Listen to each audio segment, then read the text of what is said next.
ಯಾವ ವ್ಯಕ್ತಿಯನ್ನು ಯಾರನ್ನು ಮುಖ್ಯಮಂತ್ರಿ ಮಾಡಬೇಕು ಅಂತೇಳಿ ನನ್ನ ಇಡೀ ರಾಜಕೀಯದ ಬದುಕನ್ನೇ ನಾನು ಪಣಕ್ಕಿಟ್ಟು ಬಂದಿರುವಂಥ ವ್ಯಕ್ತಿಯನ್ನು ಇವತ್ತು ರಾಜಕೀಯ ಸಮಾಧಿ ಮಾಡಬೇಕು ಅಂತ ಹೊರಟಿದ್ದಾರಲ್ಲ ಇವತ್ತಿನ ರಾಜ್ಯಾಧ್ಯಕ್ಷರು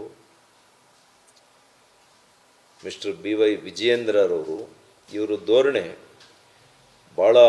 ಭಾಳಷ್ಟು ಮುಖಂಡರುಗಳಿಗೆ ಈ ರಾಜ್ಯದಲ್ಲಿ ನೋವನ್ನು ತಂದಿದೆ. ಇವರು ಖಂಡಿತವಾಗಿಯೂ ಕೂಡ ಇವರು ಇದೇ ದಾರಿಯಲ್ಲಿ ನಮ್ಮ ಕೇಂದ್ರದ ನಾಯಕರು ಇವರಿಗೆ ಏನು ಸ್ವಾತಂತ್ರ್ಯ ಕೊಟ್ಟಿಲ್ಲ, ಆದರೆ ಯಾರನ್ನೂ ಒಂದು ವಿಶ್ವಾಸಕ್ಕೆ ತೆಗೆದುಕೊಳ್ಳುವಂಥ ಒಂದು ಗುಣ ಇವರಲ್ಲಿಲ್ಲ. ಇವರು ಈಗಾಗಲೇ ಮುಖ್ಯಮಂತ್ರಿನೂ ಆಗಿದ್ದಾರೆ ಅಥವಾ ಮುಖ್ಯಮಂತ್ರಿಗೆ ಮೇಲಿದ್ದಾರೋ ನನಗೆ ಗೊತ್ತಿಲ್ಲ. ಇವರ ಕಾರ್ಯವೈಖರಿ, ಇವರ ಒಂದು ಅಹಂಕಾರ, ಇವರ ಒಂದು ದರ್ಪ ಇರ್ಬೋದು. ಅವ್ರ ಹತ್ರ ಸಾವಿರಾರು ಕೋಟಿ ಇದೆಯೋ ಏನೋ ಗೊತ್ತಿಲ್ಲ ನನಗೆ. ಆದರೆ ಒಬ್ಬ ರಾಜಕಾರಣಿ, ಒಬ್ಬ ರಾಜ್ಯಾಧ್ಯಕ್ಷ, ಇವತ್ತು ನಾನು MP ಆಗಿದೆ, 8 ಕ್ಷೇತ್ರಗಳು ಬರಪೀಡಿತ ಒಂದು ಇವತ್ತು ಯಾವ ರೀತಿ ಬರಪೀಡಿತ ಇದೆ ಆ ರೀತಿಯಲ್ಲಿ BJPಗೆ ಬರ ಅಲ್ಲಿ ಅಂಥ ಕಡೆ ನಾನು ಕಾಂಗ್ರೆಸ್ ಸರ್ಕಾರ ಇರುವಂಥ ಕಾಲದಲ್ಲಿ ಪ್ರತಿಕೂಲ ಹವಾಮಾನ ಇದ್ದಂಥ ರಾಜಕೀಯ ಹವಾಮಾನ ಇದ್ದಂಥ ಕಾಲದಲ್ಲಿ ನಾನು ಇಷ್ಟು ಮತಗಳಲ್ಲಿ ಗೆದ್ದಿದ್ದೇನೆ. ಇವರೆಲ್ಲ ಹಿಂಬಾಲಕರು ಸೋಲಿಸಬೇಕು ಡಾಕ್ಟ್ರನ್ನ ಅಂತೇಳಿ ಟಿಕೆಟಿಂದ ಹಿಡಿದು ಚುನಾವಣೆಯಲ್ಲಿ ಏನೇ ಮಾಡಿ ಸೋಲಿಸಬೇಕು ಅಂತ ಸಿಟ್ಟಿಂಗ್ MLAs ಇವರ ಹಿಂಬಾಲಕರು ಅವ್ರು ತಗೊಂಡಿರೋದಕ್ಕಿಂತ ಜಾಸ್ತಿ ತಗೊಂಡೆ, ಅದು ಬೇರೆ ವಿಚಾರ. ಅದು ನಮ್ಮ ರಾಜಕೀಯ ಒಂದು ನಮ್ಮ ಅನುಭವ, ನಮ್ಮ ಮೇಲೆ ಪ್ರೀತಿ ಇಟ್ಟಿರ್ತಕ್ಕಂಥ ನಮ್ಮ ಜನತೆ, ಭಗವಂತನ ಆಶೀರ್ವಾದ, ಇದರಿಂದ ಅದೇ. ಹಾಗಾಗಿ ಇವತ್ತು ಸೌಜನ್ಯಕ್ಕೆ ಕೂಡ ಅವ್ರು ನನ್ನ ಜೊತೆ ಚರ್ಚೆ ಮಾಡಿಲ್ಲ ಇಲ್ಲಿವರೆಗೂ. ನಾನೇ ಅವರಿಗೆ ಫೋನ್ ಮಾಡಿದ್ದೇನೆ ಕಳೆದ 10 ದಿವಸದಲ್ಲಿ. ಫೋನ್ ರೆಸ್ಪಾಂಡ್ ಮಾಡಲ್ಲ, ಮೆಸೇಜಿಗೆ ಉತ್ತರ ಕೊಡಲ್ಲ. 2 ಸಲ ಅಪಾಯಿಂಟ್ಮೆಂಟ್ ನಿಗದಿ ಮಾಡಿದರು, ಮತ್ತೆ ಅಪಾಯಿಂಟ್ಮೆಂಟ್ ಮುಂದಕ್ಕೆ ಹಾಕಿದರು. 2-3 ದಿನ ಆದಮೇಲೆ ಸಿಗ್ತೀನಿ. ಮಾನ್ಯ ನಡ್ಡಾಜಿ ಅವರಿಗೆ ನಾನು ಒಂದು ಮೆಸೇಜ್ ಕಳಿಸಿದರೆ ತಕ್ಷಣ ಅವ್ರು ನನಗೆ ಅಪಾಯಿಂಟ್ಮೆಂಟ್ ಕೊಡ್ತಾರೆ. RSS ಸಂಘಗಳಲ್ಲಿ ನಮಗೆ ಅಪಾಯಿಂಟ್ಮೆಂಟ್ ಕೇಳಿದರೆ ಪಾಪ ಕೊಡ್ತಾರೆ. ಎಂಥ ಹಿರಿಯ ಮುಖಂಡರುಗಳು ನಮಗೆ ಅಪಾಯಿಂಟ್ಮೆಂಟ್ ಕೊಡ್ತಾರೆ, ಕೇಳ್ತಾರೆ, ಸಮಾಲೋಚನೆ ಮಾಡ್ಕೊಂಡು ಏನೋ ಒಂದು ತೀರ್ಮಾನ ತಗೊಳ್ತಾರೆ. ಇಲ್ಲಿ ಸಮಾಲೋಚನೆನೇ ಇಲ್ಲ. ಮೊನಾರ್ಕ ನೀವು ಏಕಚಕ್ರಾಧಿಪತ್ಯನ? ನಿಮ್ಮ ಆಸ್ತಿನ ಇದು BJP? ನಿಮ್ಮ ಸ್ವಂತ ಆಸ್ತಿನ? ಬನ್ನಿ ಬನ್ನಿ ನೋಡೋಣ. ಚಿಕ್ಕಬಳ್ಳಾಪುರ, ಕೋಲಾರ, ಬೆಂಗಳೂರು ಗ್ರಾಮಾಂತರದಲ್ಲಿ 1 ಸೀಟ್ ಗೆಲ್ಲಿ ನೋಡೋಣ. ಚಾಲೆಂಜ್ ಮಾಡ್ತೀನಿ, 1 ಸೀಟ್ ಗೆಲ್ಲಿ ನೀವು ನೋಡೋಣ ನಿಮ್ಮ ನಾಯಕತ್ವದಲ್ಲಿ. ಎಷ್ಟು ಕಷ್ಟಪಟ್ಟಿದ್ದೀವಿ ಗೊತ್ತಿದೆಯಾ ನಿಮಗೆ? 5 ವರ್ಷದಿಂದ ನಾವು ನಮ್ಮನ್ನು ನೀವು ತುಳಿಲಿಕ್ಕೆ ಕೊಟ್ಟಿದ್ದೀರಾ, ನಮ್ಮನ್ನು ಸಮಾಧಿ ಮಾಡಕ್ಕೆ ಕೊಟ್ಟಿದ್ದೀರಾ. ಯಾರು ನನ್ನ ವಿರುದ್ಧ ಹಲವು ಚುನಾವಣೆಗಳಲ್ಲಿ ಇದೆ ನಿಮ್ಮ ತಂದೆಯನ್ನು ಮುಖ್ಯಮಂತ್ರಿ ಮಾಡುವಂಥ ಸಂದರ್ಭದಲ್ಲಿ ಆ ಬೈ ಎಲೆಕ್ಷನ್ನಲ್ಲೇ ನನ್ನ ವಿರುದ್ಧ ಮಾಡಿದರು, 23ರಲ್ಲೂ ವಿರುದ್ಧ ಮಾಡಿದರು. ಅಂಥವ್ರಿಗೆ ನೀವು ಅಧ್ಯಕ್ಷರಿಗಿರಿ ಕೊಡ್ತೀರಿ. ಪಾಪ ನಮ್ಮ ಹಿರಿಯ ಸಂಸದರು ಗೋವಿಂದ ಕಾರಜೋಳರು ಅವ್ರ ಜಿಲ್ಲೆಯಲ್ಲಿ ಅವ್ರನ್ನ ಯಾರು ಒಡೆಯಕ್ಕೆ ಹೋಗಿದ್ದಾರೆ ಅಂಥವ್ರನ್ನ ಜಿಲ್ಲಾಧ್ಯಕ್ಷರು ಮಾಡ್ತೀರಿ. ಯಾವ ಸೀನಿಯರ್ ಲೀಡರ್ಸ್ನೂ ಕೂಡ ನಿಮಗೆ ಬೇಕಿಲ್ಲ. ಎಲ್ಲರನ್ನೂ ಕೂಡ ಸಮಾಧಿ ಮಾಡಕ್ಕೆ ಕೊಟ್ಟಿದ್ದೀರಿ.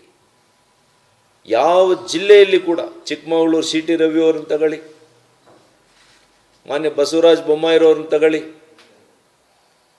ಯತ್ನಾಳ್ ಅವ್ರನ್ನ ತಗೊಳ್ಳಿ, ಯಾರನ್ನು ರಮೇಶ್ ಅವರು, ಅವತ್ತು ರಮೇಶ್ ಅವ್ರು ನಿಮಗೆ ಭಾಳ ಚೆನ್ನಾಗಿದ್ರು. ರಮೇಶ್ ಅವ್ರನ್ನ ಹಾಕಿ ಮುಗಿಸ್ಬಿಟ್ರು, ಸಮಾಧಿ ಮಾಡಿದ್ದೀರಿ. ಇವತ್ತು ಯಾವ ಮುಖಂಡರನ್ನ ಬಿಡ್ತಾ ಇದ್ದೀರಿ ನೀವು? ಯಾವ ಜಿಲ್ಲೆಯಲ್ಲಿ ಬಿಡ್ತಾ ಇದ್ದೀರಿ? ನನಗೂ ಕೂಡ ಸಮಾಧಾನದ ಒಂದು ಇದು ಮುಗಿದೋಯ್ತು. ಈಗ ಇನ್ನು ಯುದ್ಧ. ನಾನು ಕೇಂದ್ರದಲ್ಲಿರ್ತಕ್ಕಂಥ ನಮ್ಮ ವರಿಷ್ಠರು ನನ್ನ ಮೇಲೆ ನಂಬಿಕೆ ಇಟ್ಟಿದ್ದಾರೆ. ಅವ್ರ ಗಮನಕ್ಕೆ ತಂದಿದ್ದೀನಿ ಈಗಾಗಲೇ. ಇದರ ಹೊರತಾಗಿಯೂ ಕೂಡ ಇವತ್ತು ಅನೌನ್ಸ್ ಮಾಡಿದ್ದಾರೆ. ನಮ್ಮ ಮುಖಂಡರುಗಳಿಗೆ, ನನ್ನ ಸಹಚರರಿಗೆ ನಾನೇನು ಉತ್ತರ ಕೊಡಬೇಕು? ಇವರೊಬ್ಬ MP ಆಗಿ ಒಂದು ಜಿಲ್ಲಾಧ್ಯಕ್ಷರು ಮಾಡ್ಸೋಕ್ಕಾಗಲ್ಲ ಅಂದರೆ ನಾವು ಹೇಗೆ ರಾಜಕಾರಣ ಮಾಡಬೇಕು? ನನ್ನನ್ನು ನಂಬಿ ಯಾರು ಬರ್ತಾರೆ BJPಗೆ ನಾಳೆ ದಿವಸ? ನೀವು ಯಾರ್ಯಾರು ನಂಬ್ಕೊಂಡು ಏನೇನು ಮಾಡ್ತಾ ಇದ್ರಿ ಗೊತ್ತಿದೆ ನನಗೆ. ಇವರೆಲ್ಲ ರಿಯಲ್ ಎಸ್ಟೇಟಲ್ಲಿ ನಿಮ್ಗೆ 4 ರೂಪಾಯಿ ದುಡ್ಡು ತಂದು ಕೊಡ್ಬೋದು ಅಷ್ಟೇ, ರಾಜಕಾರಣ ಮಾಡೋಕ್ಕಾಗಲ್ಲ ಇವ್ರ ಕಡೆಯಿಂದ.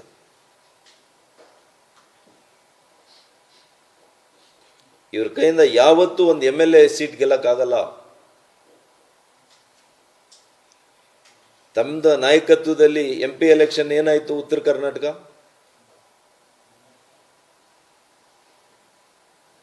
ಮಾಸಾಗಿ ನಿಮ್ಮನ್ನು ಫಾಲೋ ಮಾಡ್ತಾರೆ ಅಂತ ನೀವು ಹೇಳ್ಕೊಳ್ತೀರಲ್ಲ, ಏನಾಯಿತು? ಬೀದರಲ್ಲಿ, ಕಲಬುರಗಿಯಲ್ಲಿ ಏನಾಯಿತು? ಬೆಳಗಾಮಲ್ಲಿ ಏನಾಯಿತು? ನಾವು ಗೆದ್ದಿರೋದಿಲ್ಲಿ. ಎಲ್ಲಿ ಕಾಂಗ್ರೆಸ್ ಭಾಳ ಪ್ರಬಲವಾಗಿದ್ದಂಥ ಜಾಗದಲ್ಲಿ ಅಹಿಂದಲ್ಲಿ ನಾವು ಗೆದ್ದಿದ್ದೀವಿ.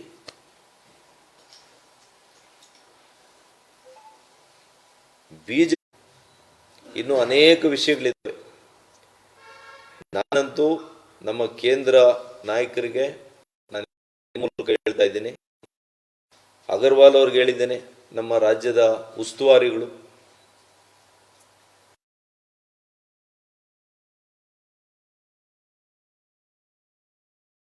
ಏನು ಕೊಡುಗೆ ಅವ್ರದ್ದು ಇವಾಗ ಮಾಡಿರೋರು. ಶಿಡ್ಲಘಟ್ಟದಲ್ಲಿ ಮೊನ್ನೆ ಬಂದಿರುವಂಥ ವ್ಯಕ್ತಿ ಪಾಪ 50,000 ಮೆಂಬರ್ಶಿಪ್ ಮಾಡಿಸಿದ್ದಾರೆ. ನಮ್ಮಲ್ಲಿ 58,000 ಮೆಂಬರ್ಶಿಪ್ ಆಗಿದೆ. ಯಾರು ಪಕ್ಷಕ್ಕೆ ಅಹರ್ನಿಶಿ ದುಡ್ದಿದ್ದಾರೆ ಅಂಥವ್ರನ್ನ ಕೈ ಬಿಡ್ತೀರಿ? ಯಾರು ನನ್ನ ವಿರುದ್ಧವಾಗಿ ಕೆಲಸ ಮಾಡಿದ್ದಾರೆ, ಯಾರು ಪಕ್ಷಕ್ಕೆ ಏನು ಕೊಡುಗೆ ಇಲ್ಲ ಅಂಥವ್ರನ್ನ ಅಧ್ಯಕ್ಷರು ಮಾಡ್ತೀರಿ. ಯಾಕೆ ಸಮಾಲೋಚನೆ ಮಾಡಲಿಲ್ಲ? ಮೊನ್ನೆ ಕೋರ್ ಕಮಿಟಿ ಮೀಟಿಂಗ್ ಆಗಿದೆ. ಕೋರ್ ಕಮಿಟಿಯಲ್ಲಿ ಯಾಕೆ ಚಿಕ್ಕಬಳ್ಳಾಪುರ ವಿಷಯ ಇಟ್ಟಿಲ್ಲ ನೀವು? 13 ಜಿಲ್ಲೆಗಳ ಬಗ್ಗೆ ಚರ್ಚೆ ಮಾಡಿಲ್ಲ ನೀವಲ್ಲಿ. ಯಾಕೆ ಅಂದರೆ ಅಲ್ಲೇನು ಹೇಳಿದಿರಿ, ಇನ್ನೂ ಕೂಡ ಚರ್ಚೆನೇ ಆಗಿಲ್ಲ ಅಂತ ಸುಳ್ಳು ಹೇಳಿದಿರಿ. ಇವತ್ತು ನೋಡಿದ್ರೆ ಏಕಾಏಕಿ ಪ್ರಕಟಿಸ್ತೀರಿ. ಇವತ್ತು ನಾನು ನಮ್ಮ ನಾಯಕರುಗಳಲ್ಲಿ, ನಮ್ಮ ಕೇಂದ್ರ ನಾಯಕರುಗಳಲ್ಲಿ ಮಾನ್ಯ ಪ್ರಧಾನಮಂತ್ರಿಗಳು, ಮಾನ್ಯ ಗೃಹ ಸಚಿವರು ನನ್ನ ಮೇಲೆ ವಿಶ್ವಾಸ ಇಟ್ಟಿದ್ದಾರೆ, ರಾಷ್ಟ್ರೀಯ ಅಧ್ಯಕ್ಷರು. ಅವ್ರನ್ನ ಭೇಟಿ ಮಾಡ್ತೇನೆ. ಇಲ್ಲಿನ ವಾಸ್ತವತೆಗಳನ್ನು ಎಲ್ಲ ಕೂಡ ಬಿಚ್ಚಿಡ್ತೇನೆ. ಕಳೆದ 5 ವರ್ಷಗಳಲ್ಲಿ ನಾನು ಗಮನಿಸಿರುವಂಥದ್ದು ಇವರ ವ್ಯವಹಾರಗಳು, ಇವರು ಯಾವ ರೀತಿ ರಾಜಕಾರಣವನ್ನು ಮಾಡ್ತಾರೆ, ಯಾವ ರೀತಿ ಪಕ್ಷ ಸಂಘಟಿಸ್ತಾ ಇದ್ದಾರೆ, ಯಾವ ರೀತಿ ಪಕ್ಷ ಒನ್ಸ್ ಫಾರ್ ಆಲ್ ಕ್ಲೋಸ್ ಮಾಡಕ್ಕೆ ಹೊರಟಿದ್ದಾರೆ.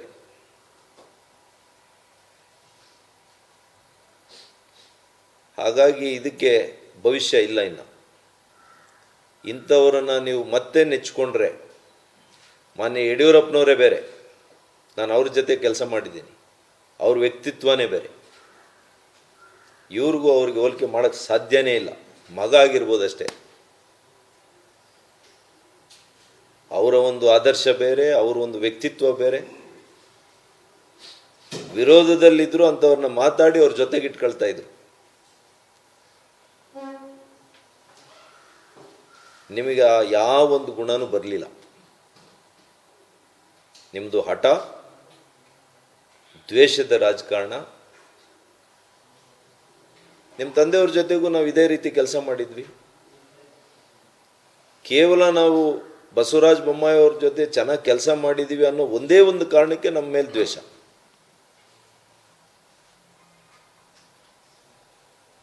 ಅವತ್ತು ನಿಮ್ಮ ತಂದೆಯವ್ರನ್ನ ಮುಖ್ಯಮಂತ್ರಿ ಮಾಡುವಾಗ ಇಲ್ಲೇ ನಮ್ಮ ಮನೆಗೆ ಎಸ್ಸಲಿ ಬಂದ್ರಿ, ಏನೇನು ಭರವಸೆ ಕೊಟ್ರಿ ನನಗೆ? ನಡ್ಕೊಂಡಿದ್ದೀರಾ ನೀವು? ಬಸವಣ್ಣವ್ರ ಪಾದದ ಮೇಲೆ ಪ್ರಮಾಣ ಮಾಡಿದ್ರಿ, ನಡ್ಕೊಂಡಿದ್ದೀರಾ ನೀವು ಏನಾದರೂ ಒಂದು ವಿಚಾರದಲ್ಲಿ? ಅವಾಗಪ್ಪ 19-20. ಹಾಗಾಗಿ ಭಾಳಷ್ಟು ನೋವನ್ನು ಪಟ್ಟಿದ್ದೀವಿ. ಆದರೆ ನಾವು ನಂಬಿರ್ತಕ್ಕಂಥ ಪಕ್ಷ, ರಾಷ್ಟ್ರೀಯ ನಾಯಕರುಗಳು ಅವರಿಗೆ ತಿಳಿಸುವಂಥ ಕೆಲಸ ಮಾಡ್ತೀನಿ. ಇವರು ಇದೇ ರೀತಿ ನಮ್ಮನ್ನು ರಾಜಕೀಯವಾಗಿ ಸಮಾಧಿ ಮಾಡೋಕ್ಕೆ ಹೊರಟಿದ್ರೆ ನಾವು ಕೂಡ ರಾಜಕೀಯದ ನಮ್ಮ ಅಳಿವು ಉಳಿನ ಪ್ರಶ್ನೆ ಆಗ್ತದೆ. ನಾವು ಮುಂದೆ ಏನು ತೀರ್ಮಾನ ತಗೋಬೇಕಾಗ್ತದೆ. ಆ ಮಟ್ಟಕ್ಕೆ ತಂದು ನನ್ನನ್ನು ಬಿಟ್ಟಿದ್ದಾರೆ. ಇದು ಹೇಳಬಾರ್ದು ನಾನು. ಇದೇ ನಮ್ಮ ಮನೆಯಲ್ಲಿ ಈಗಿನ ಮುಖ್ಯಮಂತ್ರಿಗಳು, ಅಂದು ಮಾಜಿ ಮುಖ್ಯಮಂತ್ರಿಗಳು ಸಿದ್ದರಾಮಣ್ಣವರು ನನಗೆ ಅತ್ಯಂತ ಆಪ್ತರು. ನೋಡಯ್ಯ, ನೀನು ಉಪಯೋಗಿಸ್ಕೊಂಡು ಅವರು ಕೈ ಬಿಟ್ಬಿಡ್ತಾರೆ, ಮಧ್ಯದ ನೀರಲ್ಲಿ ಬಿಡ್ತಾರೆ. ನನ್ನ ಭಾಳ ಜನರು ನನಗೆ ಅವ್ರ ಅನುಭವವನ್ನು ಹಂಚ್ಕೊಂಡಿದ್ದಾರೆ, ನಿನಗೆ ಹೇಳ್ತಾ ಇದ್ದೀನಿ ಹೋಗ್ಬೇಡ ಅಂತ ಹೇಳಿದ್ರು. ಭಾಳಷ್ಟು ಹೇಳಿದರು. ನಾವು ನಂಬಿ ಇವರನ್ನು ಹೋಗಿದ್ದಕ್ಕೆ ಇವತ್ತು ಈ ರೀತಿಯ ಪರಿಸ್ಥಿತಿ ನನಗೆ ತಂದಿದ್ದಾರೆ. ಬಟ್ ನಮ್ಮದೇ ಆದಂಥ ಶಕ್ತಿ ಇದೆ, ರಾಜಕೀಯ ಶಕ್ತಿ ಇದೆ, ಜನ ನಮ್ಮ ಜೊತೆ ಇದ್ದಾರೆ. ಏನು ಮಾಡಬೇಕು ಅಂತಲೂ ಗೊತ್ತಿದೆ ನನಗೆ. ದೆಹಲಿಗೆ ಇಷ್ಟರಲ್ಲೇ ಭೇಟಿ ಕೊಡ್ತೀನಿ, ಎಲ್ಲ ನಮ್ಮ ರಾಜ್ಯ ಮಟ್ಟದ ನಾಯಕರುಗಳನ್ನ ಮಾತಾಡ್ತೀನಿ. ಅನೇಕ ಜಿಲ್ಲೆಗಳಲ್ಲಿ ಇದೇ ರೀತಿ ಆಗಿದೆ. ಪಾಪ ಕೆಲವ್ರಿಗೆ ಯಾಕೋ ಧೈರ್ಯವಾಗಿ ಮುಂದೆ ಬರೋಕ್ಕೆ ಆಗ್ತಾ ಇಲ್ಲ. ಅಷ್ಟೇ ಬಿಟ್ಟರೆ ಯಾವ ರೀತಿ ಲಾವ ಎಲ್ಲ ಒಳಗಡೆ ಇದೆ, ಯಾವಾಗ ಅದು ಸ್ಫೋಟ ಆಗ್ತದೆ ಗೊತ್ತಿಲ್ಲ. ಒಬ್ಬ ನಾಯಕರನ್ನ, ಒಳ್ಳೆಯ ನಾಯಕರನ್ನ, ಅಂದರೆ ಜನರ ಜೊತೆ ಇದ್ದಂಥ ನಾಯಕರನ್ನ ಒಬ್ಬರನ್ನ ವಿಶ್ವಾಸಕ್ಕೆ ತಗೊಳ್ಳೋವಂಥ ಪರಿಸ್ಥಿತಿ ಇಲ್ಲ ಇವತ್ತು. ಎಸ್ ಬಾಸ್ ಅನ್ಬೇಕಷ್ಟೆ, ನೀವೇನು ಮಾಡ್ತೀರೋ ಅದು ರೈಟ್. ಆ ರೀತಿಯ ಒಂದು ಮನೋಸ್ಥಿತಿಯಲ್ಲಿ ಇವರು ಮುಂದುವರಿಸಿದರೆ ಖಂಡಿತವಾಗಿಯೂ ಕೂಡ ಎಷ್ಟೋ ಜನರು ಕಟ್ಟಿ ಬೆಳೆಸಿರ್ತಕ್ಕಂಥ ಪಕ್ಷನ ಅವನತಿಗೆ ತರ್ಕೊಂಡು ಹೋಗುವಂಥ ಕೆಲಸ ಮಾಡ್ತಾಯಿದ್ದಾರೆ. ಅದಕ್ಕಾಗಿ ಇವರ ಧೋರಣೆಗೆ ನನ್ನ ಧಿಕ್ಕಾರ, ಇವರ ಅಹಂಕಾರಕ್ಕೆ ಧಿಕ್ಕಾರ, ಇವರ ಮನೋಸ್ಥಿತಿಗೆ ನನ್ನ ಧಿಕ್ಕಾರ ಇದೆ. ಇವರನ್ನು ನಾನು ಆಗ್ರಹಪೂರ್ವಕವಾಗಿ ಕೇಂದ್ರ ನಮ್ಮ ನಾಯಕರುಗಳಲ್ಲಿ ಮನವಿ ಮಾಡ್ತೇನೆ. ಇವರು ಧೋರಣೆಯನ್ನಾದರೂ ಬದಲಾಯಿಸಿ, ಸರಿಪಡಿಸಿ, ಇಲ್ಲ ಇವರನ್ನೇ ಬದಲಾಯಿಸಿ ಅಂತೇಳಿ ನಾನು ನನ್ನ ಆಗ್ರಹಪೂರ್ವಕವಾದಂಥ ಮನವಿಯನ್ನು ತಮ್ಮ ಮೂಲಕ ಮಾಡುವಂಥ ಪರಿಸ್ಥಿತಿ ಬಂದಿದ್ದಕ್ಕೆ ಕ್ಷಮೆ ಇರಲಿ ಅಂತ ನಮ್ಮ ನಾಯಕರುಗಳಲ್ಲಿ ನಾನು ಕೇಳಿ, ಮಾನ್ಯ ಪ್ರಧಾನಿಗಳಲ್ಲಿ, ಮಾನ್ಯ ಅಮಿತ್ ಶಾ ಅವರಲ್ಲಿ, ಮಾನ್ಯ ನಡ್ಡಾ ಅವರಲ್ಲಿ ನಾನು ಅಪಾಯಿಂಟ್ಮೆಂಟ್ ಕೇಳ್ತೀನಿ. ಸದನ ಪ್ರಾರಂಭ ಇದೆ. ಅನೇಕ ನಮ್ಮ ಎಂ ಪಿಗಳು ಈಗಾಗಲೇ ಅವರ ಭಾವನೆಗಳನ್ನು ಕೂಡ ನನ್ನ ಜೊತೆ ಹಂಚ್ಕೊಂಡಿದ್ದಾರೆ. ಬಹುಶಃ ನಾವೆಲ್ಲ ಹೋಗಿ ಇವತ್ತು ಬಹಿರಂಗ ಪತ್ರ ಕೂಡ ಹೋಗ್ತಾ ಇದೆ, ಅನೇಕರು ಕಳಿಸ್ತಾ ಇದ್ದಾರೆ. ಹಾಗಾಗಿ ಇದಕ್ಕೆ ಒಂದು ಇತಿಶ್ರೀ ಆಡಬೇಕು ಅಂತೇಳಿ ನಾವೆಲ್ಲ ಕೂಡ ಮನವಿಯನ್ನು ಮಾಡ್ತೇವೆ. ಇಷ್ಟು ವಿಷಯಗಳನ್ನು ತಮ್ಮ ಜೊತೆ ಹಂಚ್ಕೋಬೇಕು ಅಂತೇಳಿ ಇವತ್ತು ತಮ್ಮನ್ನು ಆಹ್ವಾನ ಮಾಡಿದ್ದೆ. ಬಂದಿರೋದಕ್ಕೆ ಮತ್ತೊಮ್ಮೆ ನಿಮಗೆಲ್ಲ ಕೂಡ ನನ್ನ ಕೃತಜ್ಞತೆಗಳನ್ನು ಅರ್ಪಿಸ್ತೇನೆ. ಹೆಚ್ಚಿನ ವಿಡಿಯೋಗಳಿಗೆ ಪ್ರತಿಧ್ವನಿ ಯೂಟ್ಯೂಬ್ ಚಾನೆಲ್ ಸಬ್ಸ್ಕ್ರೈಬ್ ಮಾಡಿ, ಬೆಲ್ ಐಕಾನ್ ಕ್ಲಿಕ್ ಮಾಡಿ.